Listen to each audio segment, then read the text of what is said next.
Baik, Assalamualaikum warahmatullahi wabarakatuh. Perkenalkan, kami dari kelompok 2 akan mempresentasikan hasil dari diskusi kami dengan judul Kecerdasan Emosi atau EQ, Teori Kecerdasan Emosi menurut Daniel Goleman. Sebelum itu, kami akan memperkenalkan diri, dimulai dari saya. Perkenalkan, nama saya Adita Cahaya Mutiara. Nama saya Nurul Nisa. Nama saya Zahra Aulianur. Nama saya Nur Fadila Kalpa. Baik, itulah tadi perkenalan singkat dari kami. Langsung saja kita akan beralih ke pembahasan. Baik, saya di sini sebagai pemateri pertama akan memaparkan materi yaitu konsep kecerdasan emosi Goleman. Kecerdasan menurut Daniel Goleman adalah kemampuan mengelola perasaan diri dan orang lain, memotivasi diri, serta menjaga keseimbangan emosi agar tidak terganggu atau mengganggu cara berpikir maupun hubungan sosial. Unsur utamanya meliputi kesadaran diri, pengaturan diri, motivasi diri, empati, dan keterampilan sosial. Emosi sendiri merupakan dorongan untuk bertindak, meliputi amarah, sedih, takut, senang, cinta, terkejut, jengkel, dan malu. Baik, selanjutnya untuk materi kedua itu ada tentang komponen IQ yang meliputi kesadaran diri, pengaturan diri, motivasi, empati, dan keterampilan sosial.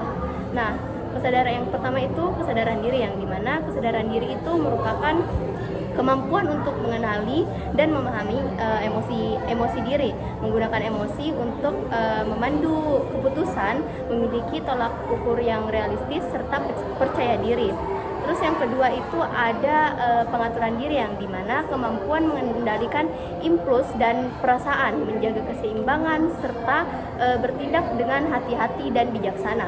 Dan yang ketiga ada motivasi, yang dimana dorongan batin untuk mencapai tujuan, terus bertahan menghadapi kegagalan, menguasai diri, memberi perhatian, dan bereaksi. Nah, yang keempat itu ada empati, yang dimana itu merupakan kemampuan untuk memahami perasaan orang lain melalui kata, nada, ekspresi, atau komunikasi nonverbal yang mencangkup memahami orang lain, mengembangkan mereka, orientasi pelayanan, memanfaatkan keragaman, dan kesadaran politik. Dan yang terakhir itu ada keterampilan sosial, yang dimana kemampuan mengelola emosi dalam hubungan sosial, membaca situasi dengan tepat, memengaruhi, memimpin, menyelesaikan konflik, serta bekerja sama dengan orang lain. Nah, teman-teman, itulah tadi pembahasan singkat tentang kecerdasan emosional dan beberapa komponennya. Lalu, menurut kalian, apakah perbedaan antara IQ dan EQ? Nah, IQ itu secara singkatnya dia ini tentang bagaimana kemampuan seseorang dalam bidang akademik atau perkembangan seseorang dalam bidang kognitif, seperti kemampuan prestasi atau pekerjaan yang melibatkan tentang logika. Sedangkan EQ atau kecerdasan emosional ini lebih bagaimana cara kita berempati kepada orang, terus bagaimana cara kita mengatur emosi kita untuk bersosialisasi. Selanjutnya saya akan membacakan implementasi EQ dalam pembelajaran. Implementasi EQ atau emotional quotient atau kecerdasan emosional dalam pembelajaran sangat penting karena membantu peserta didik tidak hanya cerdas secara kognitif, tapi juga mampu mengelola emosi, bekerja sama, dan beradaptasi. Berikut bentuk implementasinya. Yang pertama, mengenali dan mengelola emosi. Guru mendorong siswa untuk mengekspresikan perasaan dengan tepat, misalnya melalui kegiatan refleksi, menulis jurnal harian, atau diskusi kelompok. Hal ini melatih kecerdasan diri dan kemampuan mengontrol emosi. Yang kedua, membangun empati. Pembelajaran berbasis kolaborasi atau diskusi kelompok kerja tim membantu siswa memahami sudut pandang orang lain, menghargai perbedaan, dan menumbuhkan kepedulian. Yang ketiga, komunikasi asertif. Guru mencontohkan cara menyampaikan pendapat tanpa menyakiti orang lain. Siswa dilatih untuk berani dan bertanya, berargumen sehat, dan memberikan masukan dengan bahasa yang sopan. Yang keempat, manajemen stres dan motivasi diri. Siswa dibimbing untuk mengelola tekanan belajar dan teknik sederhana. Misalnya relaksasi, manajemen waktu, serta diberi dorongan agar tetap semangat mencapai tujuan. Yang kelima, kerjasama dan resolusi konflik. Dalam tugas kelompok, guru memberi kesempatan bagi siswa untuk menyelesaikan perbedaan pendapat dengan musyawarah.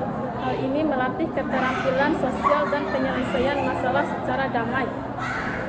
Nah, dengan pembelajaran yang kontekstual dan bermakna, guru itu dengan sengaja mengaitkan materi dengan kehidupan nyata siswa sehingga mereka itu merasa terlibatkan secara emosional, meningkatkan motivasi belajar dan juga membuat proses belajar yang menyenangkan dan nyaman. Baik, materi terakhir yaitu bagaimana cara mengembangkan EQ siswa, yaitu memberikan contoh perilaku yang baik dalam kehidupan sehari-hari, membantu mereka mengenali dan mengendalikan emosi mereka, misalnya melalui cerita atau film.